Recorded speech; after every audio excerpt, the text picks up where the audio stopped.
Welcome to ప్రజా TV Telugu. ప్రతి క్షణం ప్రజాక్షేమం కోసం.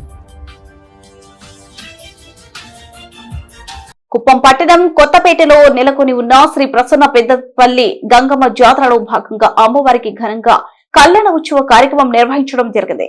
ఈ సందర్భంగా ఆలయ ధర్మకర్త శివకుమార్, కార్యదర్శి వెంకటేష్ మాట్లాడుతూ తరతరాలుగా ఆనవాయితీ ప్రకారం ప్రతి సంవత్సరం జరిగే జాతరలో భాగంగా అమ్మవారికి వేద పండితుల ఆధ్వర్యంలో కళ్యాణ మహోత్సవం నిర్వహించడం జరుగుతుందని తెలిపారు. అమ్మవారి కళ్యాణ మహోత్సవ కార్యక్రమానికి ఆంధ్ర ప్రజలే కాకుండా ప్రతి సంవత్సరం పక్క రాష్ట్రాలైన తమిళనాడు, కర్ణాటక నుండి భారీ సంఖ్యలో భక్తులు అమ్మవారి కళ్యాణ మహోత్సవ కార్యక్రమంలో పాల్గొనడం జరుగుతుందన్నారు. అమ్మవారి కళ్యాణ మహోత్సవంలో పాల్గొన్న భక్తులకు తీర్థ ప్రసాదాలు అందించడం జరుగుతుందన్నారు.